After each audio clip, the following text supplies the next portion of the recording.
Hello and welcome back to another episode of the Debatable Discussions podcast. Today we're incredibly lucky to have a guest with us in Nigel Biggar. And John, can you please introduce Nigel to our guest? So yes, today we are joined by Professor Dr. Nigel Biggar. Nigel is currently a baron. He's a member of the House of Lords. He's also very well known for his career teaching at Oxford University and leading the Empire and the Ethics Project, under which he wrote his book, Colonialism, A Moral Reckoning. Nigel, it's an honour to have you with us today. Thanks, John. Thanks, Dejan, for the invitation. I look forward to our conversation. So without further ado, we thought we'd perhaps look into theology, as you were the Regius Professor of Theology at Oxford. So firstly, what philosophers or theologians have particularly shaped your thinking? Early on, the theology of Karl Barth, who was probably the leading, or one of the leading Protestant theologians of the 20th century, he was Swiss-born. His theology early in my career was very influential, and I was interested in it because he developed over a multi-volume set of books. He developed a systematic theological view of the world, and I wanted to climb into it to see what a systematic, comprehensive theological view of the world looked like. So I spent about 10 years off and on working on him. Since then, I've swung from Protestant to more Roman Catholic. So the scholastic method of the famous Catholic theologian Thomas Aquinas and those who follow Thomas Aquinas, the Thomists, that attracts me because I like precision. I like rational method, and the scholastic method is very methodical and clear in a way often that Protestant theology, frankly, is not. So I'm an Anglican, so I get to draw from all sorts of wells, both Protestant and Catholic, and I've certainly made use of the broad church that the Church of England is. So, talking about the Church of England and the Roman Catholic and Protestant churches, how do you think your Christian faith has shaped your approach to thinking about historical events, politics, ethics in general? Well, one way is that I'm well aware that I am, and we are all creatures. We're not gods, so we have limited power and limited knowledge. What's more, even such power and knowledge as we have is vulnerable to being distorted by what Christians call sin, what might be better called exaggerated or distorted loves. And so not only is my knowledge and power limited naturally, but also it sometimes is morally distorted. And what that implies, or what it implies practically, is humility. So when I look at how my ancestors behaved, I do so with humility. I do so sensitive to the fact that their circumstances were not mine. I mean, I get to live in, as you do, you get to live in a Britain that enjoys unprecedented wealth, health, and security. And most of our ancestors did not enjoy that. And when we judge how they behaved, we need to put ourselves in their shoes. So I think, among other things, the way in which my Christian theological view of the world shapes how I deal with judging the past. It's this notion of creaturely limits and sinful distortion, and how we're all subject to those, and how people in the past, they behaved because of their circumstances as we behave according to our circumstances. So we're not gods, we're creatures. And in particular, I thought we could perhaps delve into the issue of warfare, because am I right in saying that you agree with the just war theory? Why do you agree with Yes, this? I do. Purely because a criticism that's sort of often heard at sort of GCSE or A level at school, is that it's not sort of on the same line as the teachings of Jesus. Jesus was someone against warfare, was against violence. So, yeah, why do you agree with the just war theory? Well, I agree with just war theory because I mean we all want peace. Peace is nice, and war is not nice. It's violent, and so if we could do without war, that'd be great. But what I say is that peace is complicated. So, for example, in 1994, we in the UK stayed at peace. We didn't go to war. But because we didn't go to war and other European countries didn't go to war in Rwanda, that left the Hutu at peace to slaughter 800,000 Tutsi. So our peace left other people at peace to perpetrate genocide. So all I'm saying here is that peace is complicated. We all want peace, but the question to ask is whose peace and at what cost? So we could have. Last night I just watched for the third or fourth time the excellent film *The Darkest Hour* about May 1940, when Churchill had to decide whether or not to make peace with Nazi Germany, and we could have done that. But it would have saved some lives, but it would also have allowed Nazi tyranny to dominate Europe and dominate us, and we know what that tyranny involves. So the first thing to say is we all want peace, but peace is complicated, and sometimes peace carries very considerable costs that other people have to pay. That's the first thing. As for Jesus and war, yes, looking at the Gospels, it does seem you can read Jesus as preaching a gospel of pacifism, that one should never use violence. But I think one has to understand Jesus in his context. That's to say, he wasn't a politician. He wasn't from the upper classes. He didn't live in a democracy, so he had no direct means of taking part in government. He was a son of a carpenter and an itinerant preacher. So when he's talking about how to deal with other people's abuse of you, his context is mainly family or intimate or local relations. He's not thinking about politics, because politics wasn't within his wasn't what it was way above his pay grade. And it's only in the early years of the church when you begin to get Christians who were involved in government, but mostly only when Christianity became tolerated after the year 313 AD in the Roman Empire, that Christians begin to shoulder the responsibilities of government. And that's why in the early 400s, you get Christian military tribunes. These are people responsible for keeping law and order. And in order to keep law and order, they sometimes have to use violence. And as Christians, their consciences are troubled. And so they write to St. Augustine, Bishop of Hippo in North Africa, and they say, how can we square our Christian beliefs with our public responsibilities? And that it was Augustine's response to those questions that began the tradition of the Christian theory of justified use of force or just war. But in answer to the question, how can you square Jesus with this? The first point is Jesus. The question of political responsibility didn't really occur to Jesus, because they weren't within his world. One can draw implications from what Jesus said for politics, but not directly. And the other thing to say is,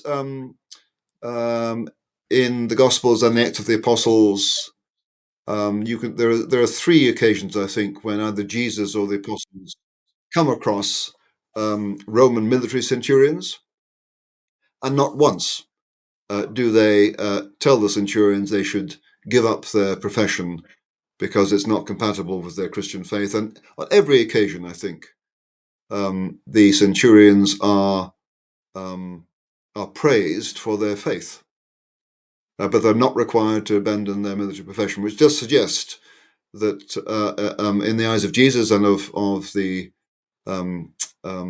apostles, that maybe Christian faith and military profession are not incompatible. So that was a really interesting sort of perspective on peace. How do you think that applies nowadays in the 21st century, 2025, with everything happening around both in Europe and all over the world? Do you think countries such as Britain should play an active role? Should they just step back? Well, we can't step back. I mean, there may have been a time when we thought we could step back, but our own security is increasingly under threat, and so it's not responsible to step back, unless you don't care who rules the world. I mean, since all of my lifetime and all of yours to this point, the United States has dominated, and on the whole, that's been a good thing, because notwithstanding the present woes of the United States, it does remain a democracy with institutions that, so far, can constrain executive government, institutions of law, for example. But if the US ceases to dominate, then the likely successors will be China, or to be precise, the Chinese Communist Party. And I myself would prefer not to live under the Chinese Communist Party. And if you want to see what life would be like, then observe what happened to Hong Kong in the last 10 years. So if we care about whether or not we live under a totalitarian regime, then we should care about our security, and that means among other things, being prepared to use military force. I mean, one reason for strengthening our military force is actually to be able to present an effective deterrent. And if you present an effective deterrent, then you won't have to use military force. The danger is, if you don't present an effective deterrent, then you back yourself into a corner where you might have to use it. So better to strengthen ourselves now, for example, to discourage Russia from crossing any of NATO's borders.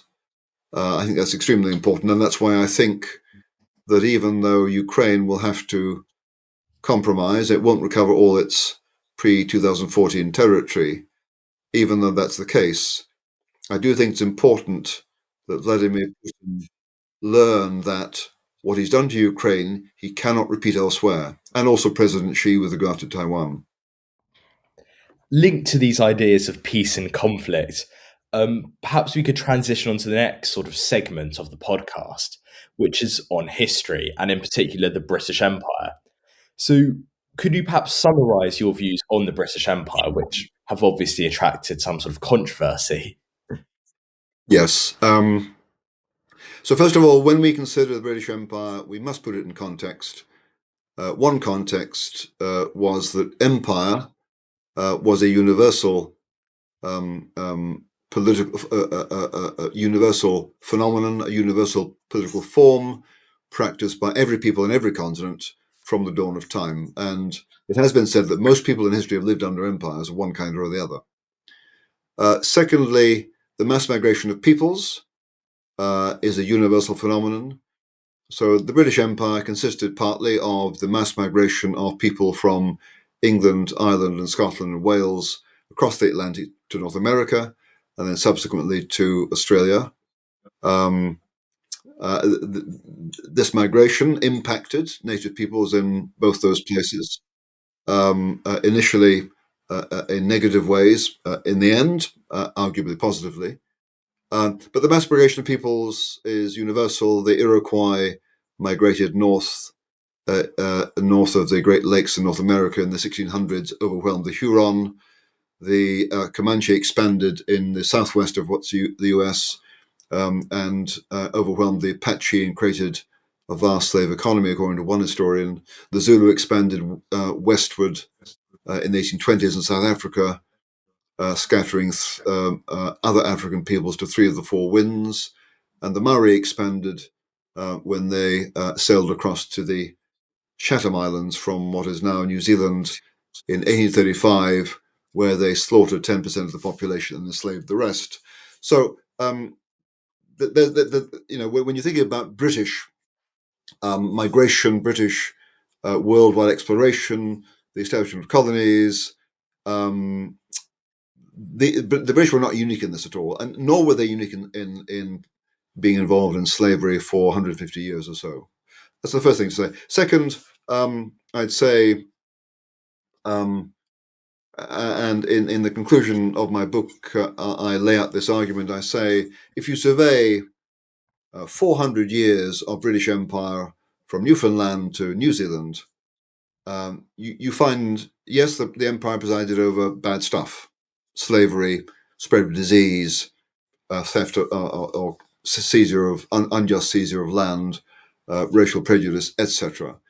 But I challenge you to find any 400-year-old state of which that isn't true. As a Christian, I don't expect perfection of my ancestors any more than I expect perfection of contemporary people. And so, yes, there's bad stuff there, and we should lament it. But there was also in the imperial ledger a credit column too.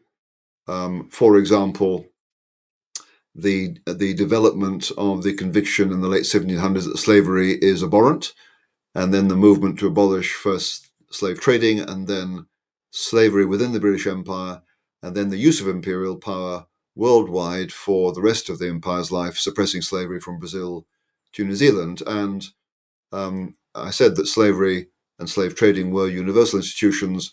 Britain was among the first states in the history of the world to abolish both and then to suppress both of them worldwide. And then you get the spread of liberal institutions to the empire. The empire was not democratic until the 1930s in India, but then Britain didn't achieve universal suffrage, adult equal suffrage until 1928. But notwithstanding the lack of democracy, the British did establish institutions of a free press and of an independent judiciary, which held colonial governments to account in a way that the governments of communist China, Putin's Russia, the Ayatollah's Iran are not held to account to this day. And then finally, I'd say that something important is revealed about the character of the British Empire in the fact that in 1939, the empire committed itself to combat the massively murderous, genocidal, racist regime in Nazi Berlin. And from May 1940, when France fell, until June 1941, when Germany invaded the Soviet Union, the British Empire offered Nazi Germany the only military resistance, with the sole exception of Greece. And if you find yourself traveling in northeast Sicily and you're driving south of Mount Etna, and you're driving eastwards from Regal Buta to Agira, you will notice on the left-hand side at a certain point a cemetery. If you pull over and get out of your car, walk into the cemetery, you'll find yourself surrounded by young Canadians. And if you walk around enough, you will come across one dedicated to a certain H.R. Anderson, aged 28, killed on the 18th of July, 1943. And his headstone bears the epitaph, "Anti-Fascist Fighter." And Anderson was a volunteer. There were no conscripts in Canada at that time. Anderson answered the call to fight fascism. Who called him?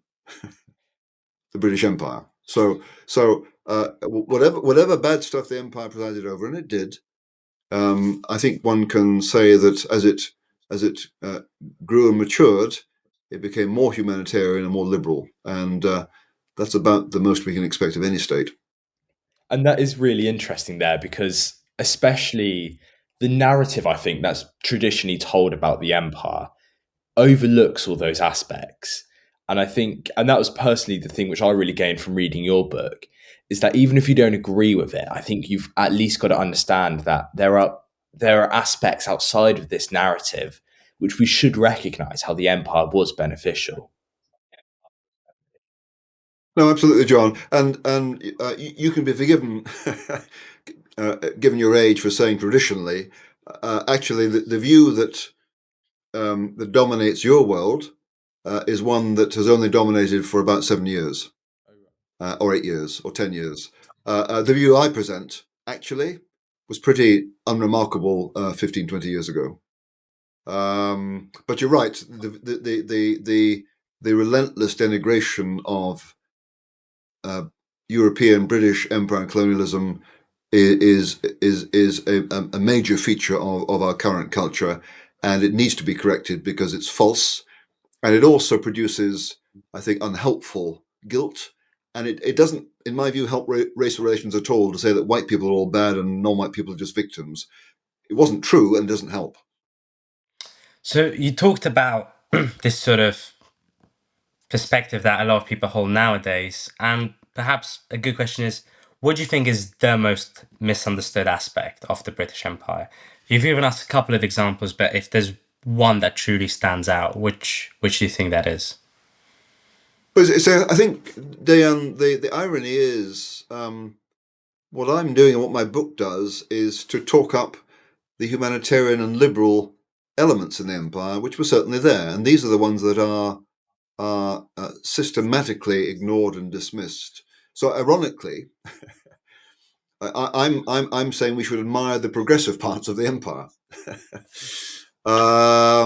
because I think there were, and I think it's really important that we admire what deserves to be admired among our ancestors. So that, and by all means, lament the stuff that was bad, so we don't repeat it, but admire and follow and promote the liberal and humanitarian element. So I think, Diana, to answer your question, I do think that the growth of a humanitarian and liberal conscience in the course of the 19th century was really important, and it didn't manifest itself in every empire. It certainly didn't manifest itself in King Leopold's Congo, and it was certainly not manifest in the Japanese Empire of the 1930s and 1940s. So the British Empire was relatively distinctive. I think the French Empire was perhaps not so different, but the idea that one has dominant power in order to emancipate slaves, or in order to enable Aboriginal peoples to develop and become equal citizens of a new modernized society, not simply to annihilate them. That was relatively distinctive, and the fact is that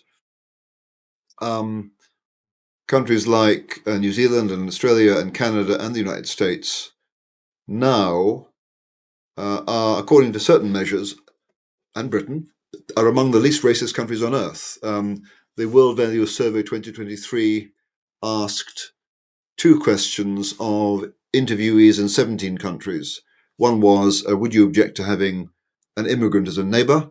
And the other, would you object to having someone of a different race as a neighbour? And the Anglo-Saxon countries, which were all, even the US originally, part of the British Empire, are among the least racist, in stark contrast to China, Japan, Russia, and Iran.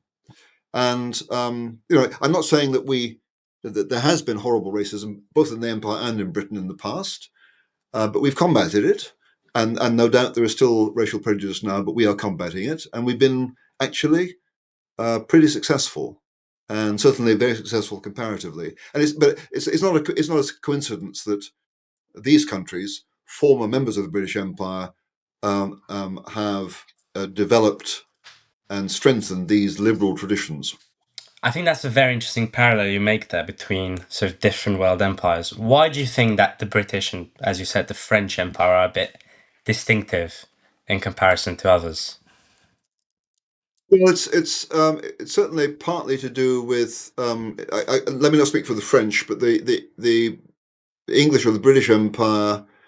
I mean, we had in this country um, a peculiar political development whereby, from quite early on, we developed institutions whereby executive power was constrained. We had monarchs, but even in the medieval period,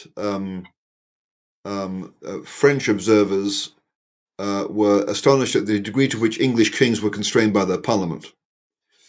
And then that of course, was confirmed in the 1600s in the course of the English Civil War. So we developed institutions and customs that would constrain executive power, and by the 19th century, the custom whereby governments are voted in and voted out, and they leave with grace, and they don't resort to violence.